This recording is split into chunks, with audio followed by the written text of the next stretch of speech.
So I started my business when I was at university. I used to be the president of the Entrepreneur Society at Oxford University, called Oxford Entrepreneurs. And it wasn't my intention necessarily to set it up as a business, but what I found was that I kept being approached by businesses who wanted to advertise jobs to our members. So Oxford Entrepreneurs was one of the largest societies for student entrepreneurs in Europe. And these startups and small companies kept approaching me saying that they wanted entrepreneurial students and graduates to come and work for them, but they didn't have the brands of the big companies. So internships.com really started off as a very basic listing site whilst I was still studying. That happens quite a lot, doesn't it? There seem to be a lot of the real sort of tech innovations online happened when people were sort of, in that sort of incubator period at university. So if you can just elaborate on that a little bit. Absolutely. So it started off as a very basic listing site, and it was really just for students at Oxford to find opportunities within startups and small companies. As I said, it wasn't necessarily my intention to set it up as a company, but it was in 2008 when I graduated into the midst of the unemployment crisis that it became clear that there was a gap that needed to be filled. And whilst aspiring bankers, lawyers and accountants all did internships, I felt that there was a gap to set up something where aspiring entrepreneurs could meet other entrepreneurs and small companies, and decided to call it internships to try and create a new word and a new kind of culture change. And at university, it's a great time to start a company because the costs are very low. You've got access to talent around you. So a friend of mine who was a medic actually was also good at graphic design, and he designed our first website and the logo. And a computer science student who was another friend of mine did the first version of the website. So I really just used friends around me to help get me off the ground. Brilliant. You really shot to success very quickly. You only graduated 4 years ago. So what's the secret to achieving your goals so young? I think one of the reasons that internships has become quite well known is because of the timing of what we're doing. Obviously, with youth unemployment at an all-time high, and in particular graduate unemployment at an all-time high, it's something that the press is talking about, the politicians are talking about, and obviously is a big social pressing issue. So I think it's important that if you can make yourself and your company relevant to the current market, then you'll find that it does get picked up in the media and does get well publicized. I wouldn't say by any stretch that we're a massive success, but we are on our journey to achieving bigger and better things. But I think it's about making yourself relevant and about showing how you can meet a real pressing issue right now in the market. Now, you've spoken a bit about your company. We're going to come back to that internships, but what do you think is the key attribute generally that any new business needs to flourish in this tough financial market? I think in the current financial market, I think resilience and agility are the two key things needed in a business to thrive, especially with an online venture. It's very easy to adapt and respond to the changing nature of demand from the marketplace. So, and also it's not necessarily always going to go your way. So whilst you may have a particular idea and a concept, you should use, just try things out and see if it works. And if it doesn't, change your plan and really be agile, because it is, as you say, very tough, and there is a lot of competition. So you need to make sure that you're standing out ahead of the crowd and really providing something of real value to the market. Now, internships, you've sort of given us an idea of how it started off, but who's it for? What does it do? And what kind of numbers have you reached? What's the spread that we're looking at now?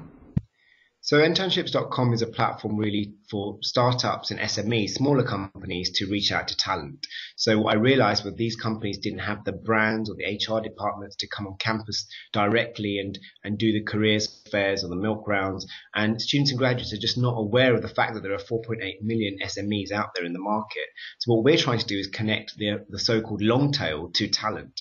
And these in the form of short-term internships, but also entry-level jobs. So we've worked with over 4,000 businesses already who have posted opportunities on the internships.com platform. But we also have a contract with Santander Bank, where we've created SantanderInternships.com, which is a platform for Santander's small business customers to connect to the Santander Universities program where they have 62 university partners.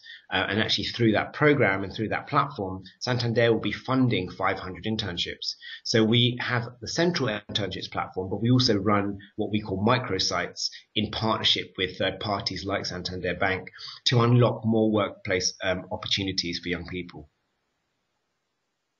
Now that's covered it from sort of, the interns side, but this book is obviously aimed at people who are thinking about an entrepreneurial path or indeed already run a small business and want to be more effective.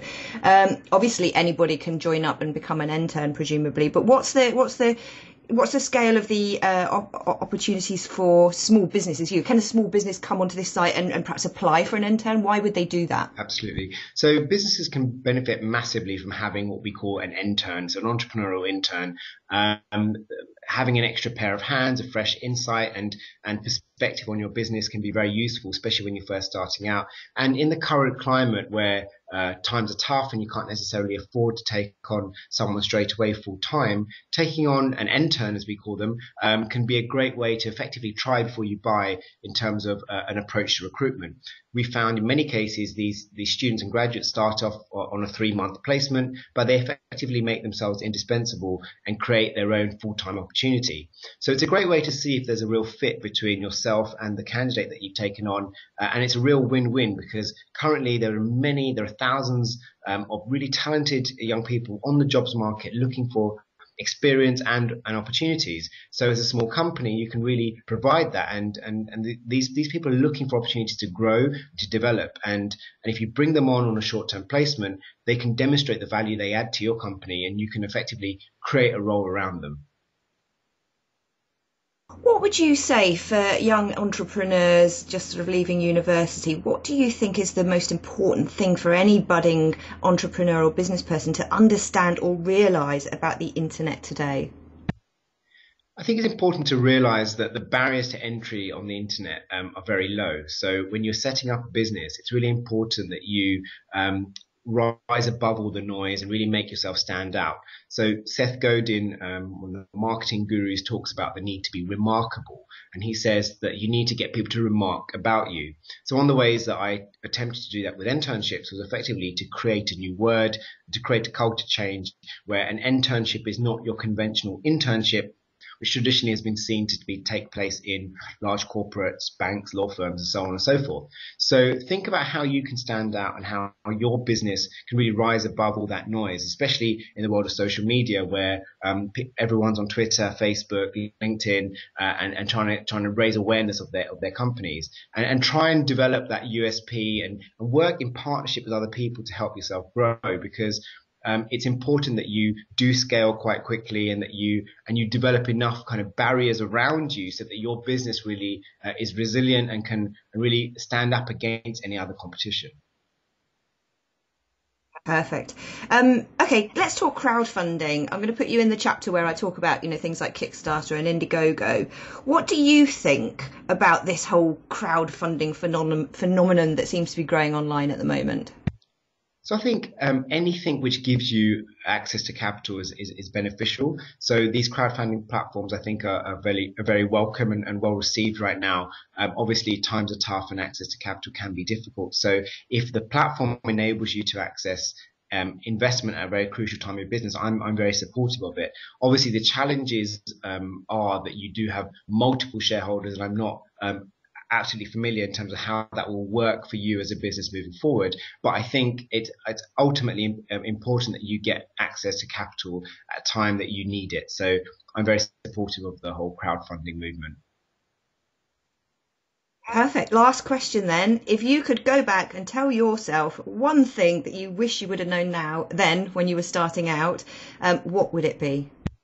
I think if I started all over again, what I would have done was I would have found myself a technical co-founder. So just because of the way the business started off at university and it wasn't meant to be a company per se, I didn't invest the time to really find the right team around me. And so I struggled a lot at the beginning in terms of getting the website up and working with contractors. And because I'm not from a technical background myself, I made numerous mistakes, caused many delays and wasted a lot of money. So if I did it all over again, I would really invest in finding myself a co-founder who had that ability to build and manage the website aspect of the business, whilst I focused on my strengths of kind of marketing, business development, and sales. So I think that the key is to make sure you do have the right team around yourself. And if you feel that you don't have all the skills or expertise yourself, find the people that do complement you when setting up your business.